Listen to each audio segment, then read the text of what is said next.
ازيكم؟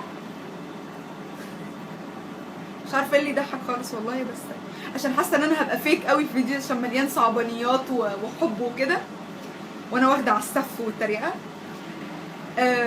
باختصار يا جماعه، البيج وصلت 30,000 وانا مبسوط. يعني هو ممكن يكون رقم صغير بس انا ما كنتش اتوقع كده. بيج بقالها 5 شهور بس. انا والله كنت عايزه اعمل الفيديو ده من ايام ما كانوا 20,000 بس كسلت، قلت خليها في ال30 خليها في ال30. في حاجات عايزه بس اتكلم فيها. انا المفروض اقول ميرسي يا جماعه، شكرا، ربنا يخليكم، واقفل واقوم ونخلص، بس انا لازم ارغي. في حاجات بس بتتكرر كتير عايزه اتكلم فيها بما اننا قاعدين شويه كده مع بعض، ان شاء الله ربنا يجعلني خفيفه. بالنسبه في كومنت بيضايقني جدا والله. الكومنت بتاع بجد مش قادره اتخيل ان انا ضيعت 5 دقايق من عمري بتفرج على الفيديو ده. انت كنت بتعمل ايه؟ لو ما كنتش ضيعته كنت بتعمل ايه؟ لا بجد ببقى نفسي ابعت له برايفت مسج، اخش اقول له هو حضرتك كنت بتعمل ايه وسبته وجيت اتفرجت؟ يعني ايه شد جايبينك من على القهوه اساسا وما كنتش. سوري انا اسفه الفيديو ده حبه بس احنا متفقين، بس بجد والله بيضايقني الكومنت ده، بيضايقني بيعصبني. وفي حاجه كمان في المسجات.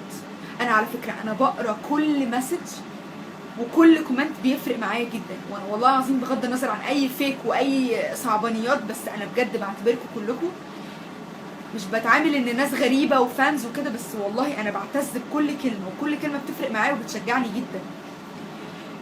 غير حاجه بقى، يعني التشجيع حاجه وفي فرق شاسع والله بين التناكه وبين المسجات بتاعت ابغى تعارف جاد.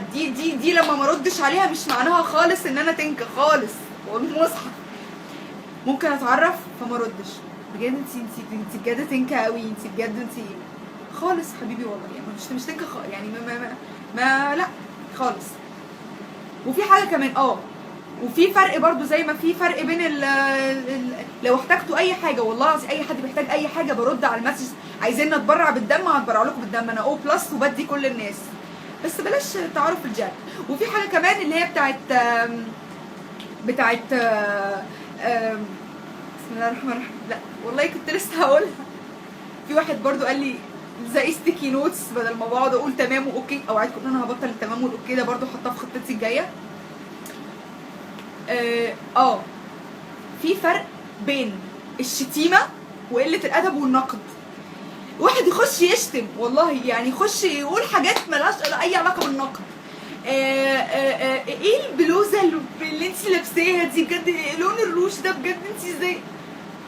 اخش اقول له ايه اللي انت كاتبه ده؟ يقول لي انت ما بتحترميش النقد خالص، على فكره ما بتحترميش النقد. نقد ايه؟